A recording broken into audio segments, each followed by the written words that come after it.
Europe was burning, but America was still silent. The year was 1940.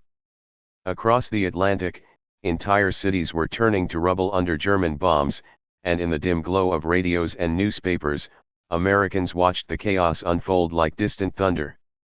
Adolf Hitler's armies had conquered Poland, crushed France, and now aimed their fury at Britain. The world was at war again, yet the United States, with all its might, stood on the sidelines, caught between fear, morality, and politics. The wounds of World War I were still fresh. Barely 2 decades earlier, over 100,000 American soldiers had died fighting in Europe, and the country had gained little except grief. In the 1930s, during the Great Depression, most Americans had turned inward, believing that foreign wars were none of their business. No more foreign entanglements, they said. Isolationism had become both a political stance and a national mood. But President Franklin D. Roosevelt (FDR) to the people saw things differently. He had watched Hitler's rise with growing alarm. One by one, democratic nations were falling, and by 1940, only Great Britain was left standing against Nazi Germany. Prime Minister Winston Churchill, with his deep voice and iron will, was determined to resist. But Britain's strength was fading. German bombers roared over London every night, food supplies were running low, and ammunition was nearly gone. Churchill knew that if help didn't come soon, Britain could collapse and the world would fall under the shadow of tyranny. Across the ocean, Roosevelt received letter after letter from London, each more desperate than the last. Churchill's words were emotional yet dignified, "Give us the tools, and we will finish the job." But Roosevelt's hands were tied. The Neutrality Acts passed by Congress in the 1930s strictly forbade America from selling arms to warring nations. Many lawmakers believed that arms deals had dragged the U.S. into the previous World War. Public opinion was deeply divided. One side demanded neutrality at all costs, while the other, smaller but louder, believed America had a moral duty to stand with the democracies. Roosevelt was a political genius, a master of persuasion. He knew he couldn't rush the nation into war, not yet. He needed a way to help Britain without breaking American law or public trust. Slowly, he began to shape the idea that would become one of the most important moves in U.S. history. By late 1940, Britain's situation was dire. Their navy fought endlessly to keep supply routes open, but German submarines, the deadly U-boats, were sinking cargo ships faster than they could be built. Factories were destroyed, fuel was scarce, and morale was breaking. If Britain fell, Hitler would control Europe's ports, armies, and skies. And Roosevelt understood that America's turn would come next.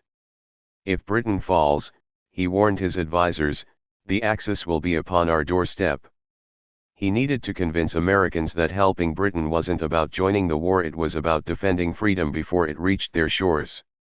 So, in December 1940, Roosevelt delivered one of his most famous fireside chats, broadcast live on radio to millions of homes. His voice, calm but urgent, carried across the nation. He told a story that every ordinary American could understand. If your neighbor's house catches fire, he said, you don't sell him your garden hose. You lend it to him, and take it back when the fire is out. It was a simple metaphor, but it changed everything. Suddenly, the idea of helping Britain didn't sound like war. It sounded like neighborly duty. Out of that speech was born the idea of the Lend-Lease Act. The plan was brilliant in its simplicity. The U.S. would lend or lease weapons, vehicles, food, and supplies to countries fighting the Axis powers, with the promise that they would return or pay for them after the war. It was a clever workaround. Technically, America would remain neutral, but practically, it would become the arsenal of democracy. Still, opposition in Congress was fierce. Isolationists warned that this policy would drag America into the war. We'll never get those weapons back, some shouted. This is just the first step toward another foreign war. Roosevelt stood firm. If we fail to help Britain now, he told the nation, we may have to fight alone later." His words struck deep. The mood began to shift. Newspapers that once opposed intervention started publishing stories of German brutality and British courage. Hollywood made patriotic films urging Americans to support their allies. Slowly, the people began to understand that the oceans could no longer protect them. In March 1941, the Lend-Lease Act officially passed through Congress. It marked a turning point not just for the United States, but for the entire war. Roosevelt signed the bill into law with a steady hand, saying, "We must be the great arsenal of democracy." Soon, convoys of American ships began crossing the Atlantic, carrying tanks, planes, trucks, food, oil, and medicine to Britain, the Soviet Union, China, and other nations fighting the Axis. For Britain, it was a lifeline. Soldiers on the front lines suddenly had new weapons, civilians received food and supplies that kept them alive through the darkest days of the Blitz. In the factories of Detroit, Pittsburgh, and Chicago, production roared day and night. Women filled the assembly lines, wearing bandanas and overalls. Rosie the Riveter became the symbol of a new America, strong and united. Economically, the Lend-Lease program transformed the U.S. overnight. After years of depression, jobs returned, industries expanded, and America's manufacturing power reached unprecedented heights. Yet beneath that industrial hum lay tension because not everyone was happy. German submarines prowled the Atlantic, hunting down the Lend-Lease convoys. Each sinking brought the U.S. closer to open war. Sailors risked their lives on what was technically a peaceful mission, but everyone knew it was only a matter of time before America could no longer avoid direct conflict. By mid-1941, Roosevelt's gamble seemed to be working. Britain had survived the Blitz. Soviet forces, battered but unbroken, were receiving vital supplies. The United States, though still officially neutral, was now the beating heart of the Allied war effort. America was fighting a war without firing a shot, at least, not yet. But destiny was already moving faster than politics. On the morning of December 7, 1941, Japanese planes roared across the sky above Pearl Harbor. In a matter of hours, the illusion of American neutrality shattered forever. The U.S. was now at war, not just lending weapons, but wielding them. Still, the Lend-Lease Act had already done its job. It had given the Allies the strength to survive until America could join the fight. It had prepared U.S. factories, trained its workers, and proven that the nation's heart still beat for freedom. What began as a cautious act of lending became a symbol of leadership the moment when America quietly stepped out of the shadows and changed the course of history. And as the smoke rose from Pearl Harbor, Roosevelt's words from a year earlier echoed across the nation, "We must be the great arsenal of democracy." The world before the storm had ended. Now, the fire had reached America's own doorstep. FDR's gamble, the birth of Lend-Lease. History is not written by those who stand aside. Franklin D. Roosevelt knew that better than anyone. By early 1941, the world was falling apart faster than diplomacy could hold it together. Hitler's forces had swept across Europe like a plague of steel. France had fallen, Norway and Denmark were gone, and now Nazi banners fluttered across the coastlines of the continent. Only Britain, bloodied and exhausted, remained standing, one small island holding the line against a tide of tyranny. In Washington, the air inside the White House was heavy. Roosevelt spent long nights at his desk, cigarette holder angled between his fingers, studying reports from London. Every page carried grim news: bombings, shortages, desperation. His advisors were divided. Some whispered that Britain was doomed and America should prepare for the worst. Others urged immediate military support. Roosevelt listened to them all, but his mind was elsewhere. He wasn't thinking just of Britain. He was thinking of what kind of world would exist if democracy died. America had been neutral for over a year, but neutrality was becoming impossible. German submarines prowled the Atlantic, torpedoing ships that dared to cross. Japan was expanding in the Pacific. Italy, under Mussolini, marched across Africa. The Axis powers were building an empire of fear, and Roosevelt saw the storm moving westward. Yet when he spoke to the American people, he had to tread carefully. The memory of the last war still haunted the nation. Thousands of fathers and brothers buried overseas, and for what? Most Americans didn't want to hear about Europe's troubles again. Roosevelt knew that logic alone wouldn't win them over. He had to appeal to their hearts. He needed a story that ordinary Americans could believe in. So he began to reshape the national conversation. In his speeches, he stopped talking about foreign wars and started talking about defending freedom. He painted the conflict not as Europe's problem, but as humanity's problem. If Britain fell, he warned, the Axis would control the world's oceans. America's trade routes, allies, and very safety would be at risk. The attack on democracy anywhere, he declared, is a threat to democracy everywhere. But how could he act without dragging his country into war? The answer had to be clever, something that looked legal, moral, and American all at once. That's when the concept of lending and leasing military supplies came to him. It was not about selling arms for profit, it was about helping neighbors in danger. Roosevelt explained it in the simplest way possible: if your neighbor's house is on fire, you don't ask him to pay for the hose, you lend it to him, and when the fire's out, he'll give it back. Behind closed doors, the idea was revolutionary.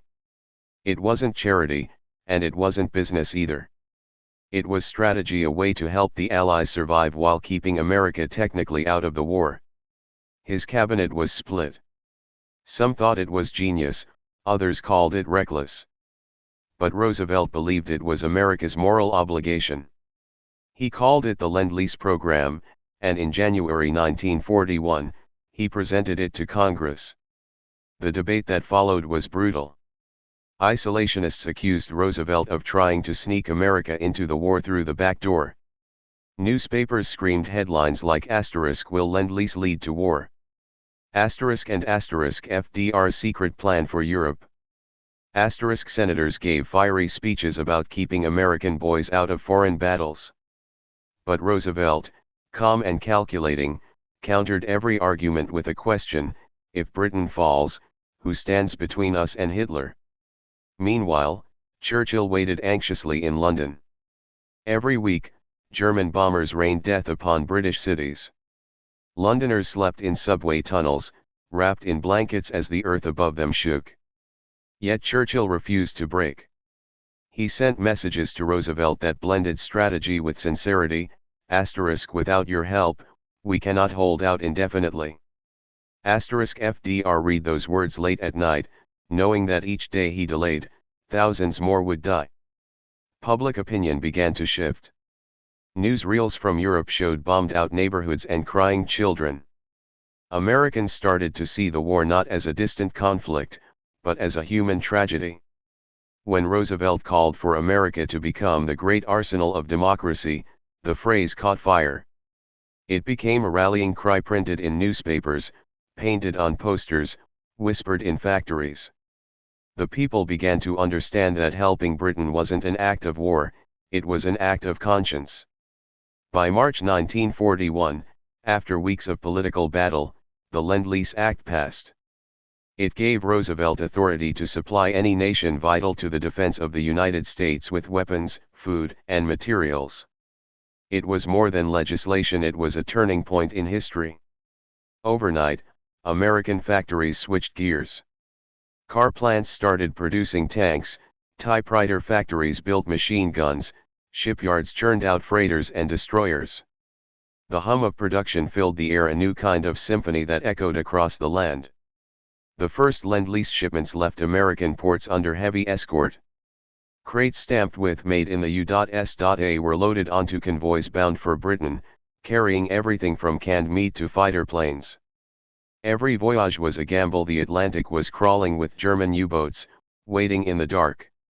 Sailors knew that at any moment, a torpedo could end their lives. But they sailed anyway, believing in something larger than themselves. In London, the arrival of those ships was a miracle. Soldiers cheered as new tanks rolled onto British soil. Pilots received brand new aircraft to replace those lost in the Battle of Britain. Even civilians felt the impact. American food and medicine kept families alive during the harsh winters. For the first time in months, Churchill saw hope.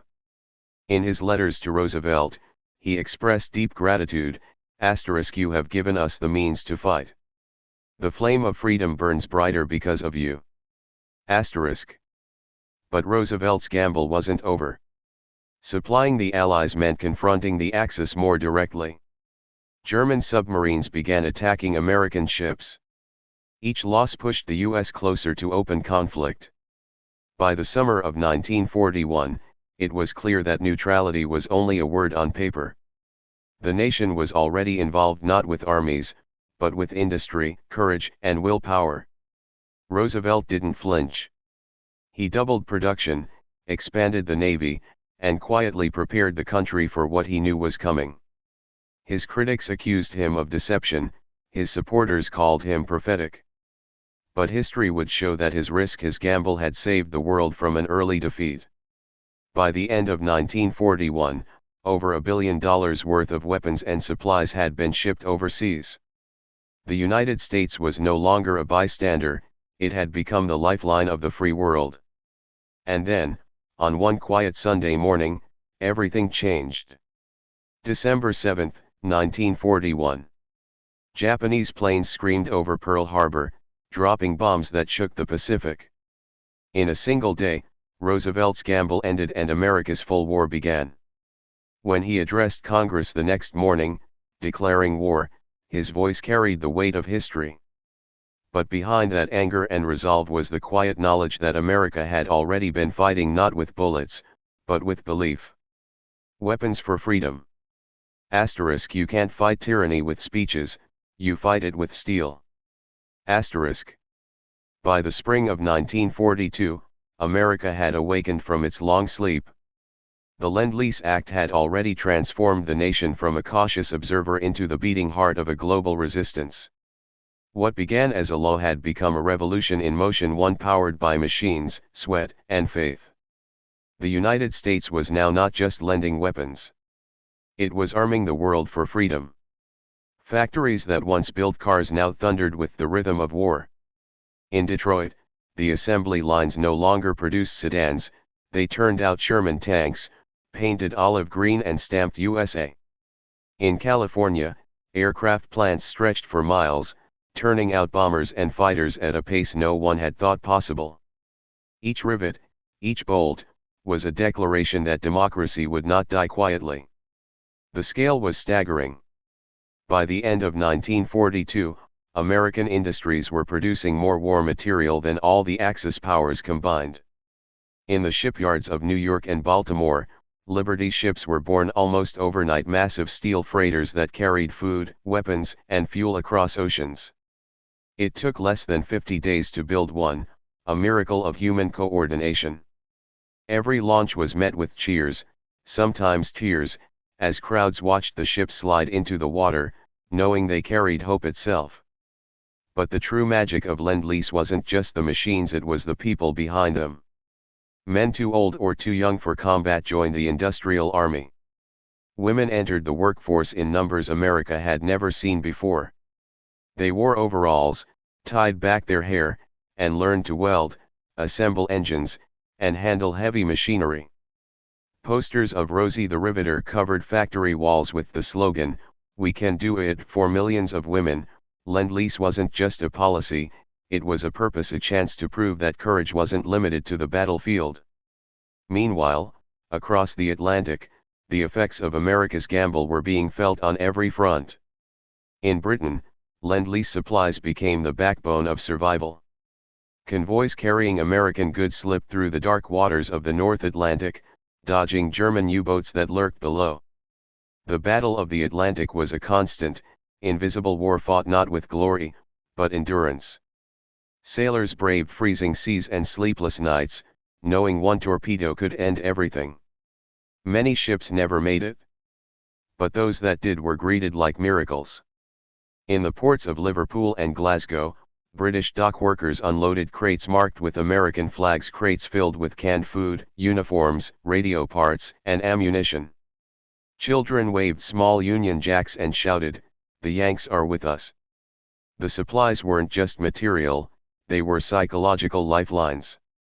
Every shipment reminded Britain that it wasn't alone in the dark. Far to the east, the Soviet Union was fighting its own nightmare. German forces had invaded in 1941, advancing deep into Russian territory. Cities like Leningrad and Stalingrad were under siege, and millions faced starvation. Stalin, who had once distrusted Roosevelt, now depended on him. American trucks carried Soviet soldiers to the front lines. Locomotives, fuel, and airplanes from the United States helped rebuild shattered supply lines. Even boots, simple leather boots, came from America, keeping Red Army soldiers alive through brutal winters. At one point, Stalin told his generals, "Without American trucks, we could not have won the war." Those vehicles, the Studebakers and Jeeps, became legendary on the Eastern Front, bouncing across the mud and snow with the white star of America painted on their sides. The irony was sharp: capitalist America was helping communist Russia fight fascist Germany. But for Roosevelt, it was never about ideology. It was about survival, the survival of humanity itself. While the world's battlefields burned, America's factories kept pulsing like a single giant heart. The scale of production was beyond imagination. Between 1941 and 1945, the U.S. produced nearly 300,000 aircraft, 100,000 tanks, and 2.5 million trucks. Farmers, too, joined the war effort, growing vast quantities of grain and meat that fed not only American troops but also civilians across war-torn nations. Every crate of wheat, every gallon of gasoline, every bullet that crossed the ocean carried the spirit of a country determined to make a difference. And yet, this immense effort came with a cost. The seas were dangerous. German submarines sank hundreds of Lend-Lease ships, sending supplies and men to watery graves. The cold Atlantic became a graveyard of Liberty ships and merchant sailors. Still, the flow never stopped. Each ship lost was replaced by two more. It was as if America's determination itself was endless. As 1943 unfolded, the war began to turn. Allied victories in North Africa and Italy signaled that the Axis war machine was no longer unstoppable. Behind every success was the silent hand of Lend-Lease. American jeeps rolled through desert sands. U.S. built bombers darkened the skies over Europe.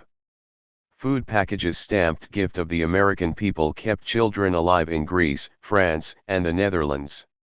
In Britain, Churchill called the program the most unsorted act in history. He was right.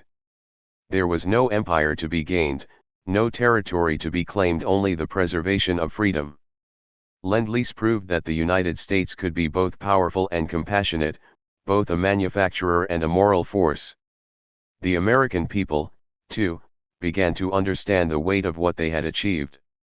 Newspapers carried stories of British soldiers drinking coffee brewed from U.S. rations, of Russian troops waving American flags in gratitude, of starving families eating canned meat that had traveled thousands of miles.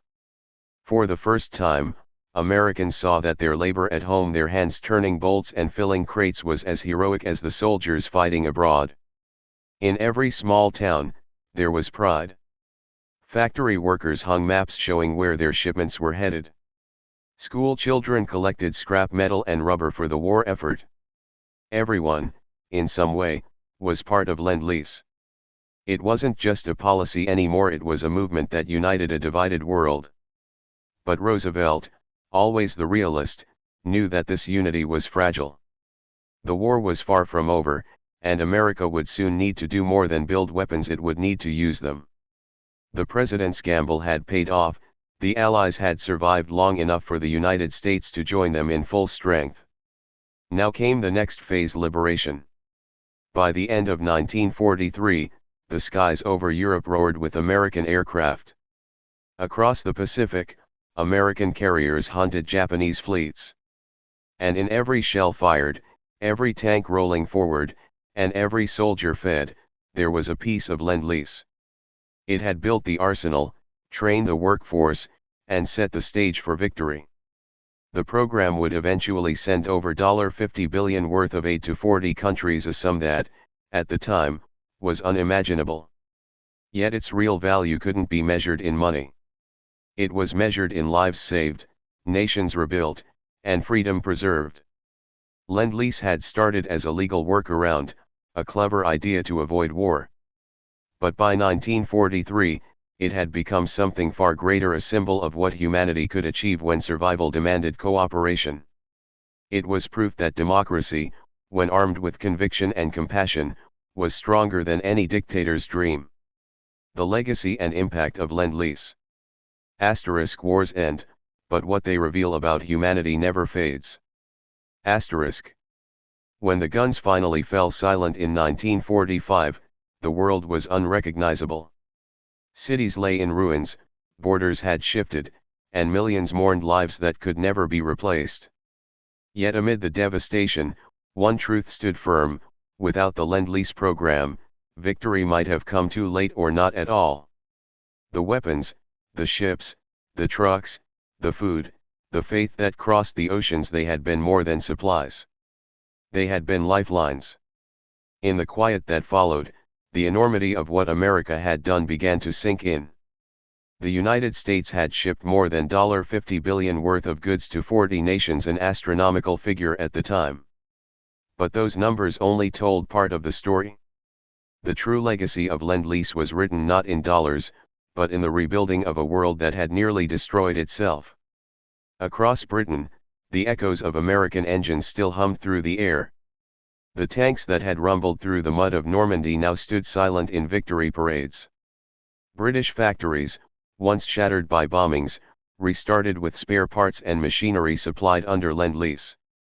In the Soviet Union, the endless columns of American-made trucks and locomotives that had carried men and supplies to the front now hauled bricks and timber to rebuild cities. In China, the same planes that had flown supplies over the Himalayas were now delivering food and medicine to war-torn villages. Roosevelt had not lived to see it all. He died in April 1945, just months before the war's end. But his vision, that strange, daring gamble to lend and lease instead of conquer, had reshaped the century.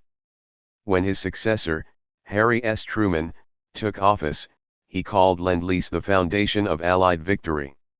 Historians would later agree. Still, peace brought new questions.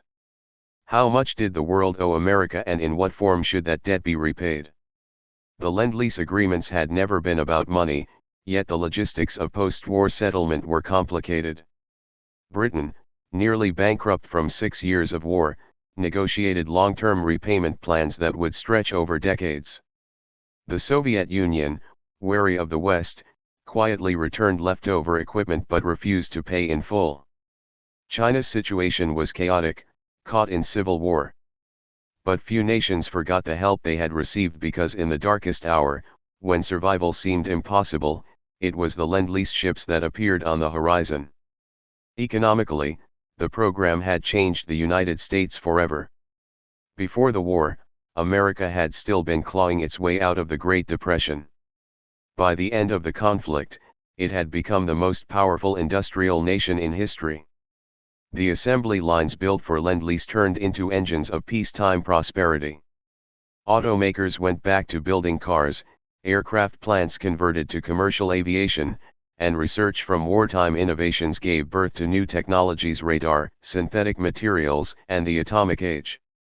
More than industry, though, Lend-Lease redefined America's identity. It marked the moment when the United States stepped onto the world stage not just as a nation, but as a leader, one willing to bear the burden of defending democracy, even from afar. It was the beginning of something larger than war, the idea that America's strength carried responsibility. The impact wasn't just material, it was moral. In Europe, the aid forged deep bonds that would later shape global politics. Britain and America, once separated by centuries of rivalry, emerged as closest allies. Soldiers who had fought side by side shared a new respect that transcended borders. The gratitude ran deep. British newspapers called Roosevelt the man who gave us the means to live. Even in the Soviet Union, despite the cold politics of the coming years, veterans would quietly admit that American supplies had saved millions of lives during the harsh winters of 1942 and 1943. But history has a way of turning victories into tensions. As soon as the war ended, the alliance began to fracture. The Soviet Union, grateful yet suspicious, viewed America's economic power as a new kind of dominance. Western Europe, dependent on American aid, looked eastward with fear. Within just a few years, the world that Lend-Lease had helped save split into two: the capitalist West and the communist East. The Cold War was born out of the ashes of cooperation. Ironically, the very system that united nations during war now exposed their ideological divides in peace. Still, Lend-Lease left something indestructible behind: a blueprint. When the Marshall Plan was launched in 1948 to rebuild Europe, it carried the same spirit: help, not conquest. Food, machines, and dollars flowed once again from America to a broken continent. The roots of that generosity trace straight back to Roosevelt's decision in 1941. The belief that nations could recover through shared strength became the core of post-war international policy.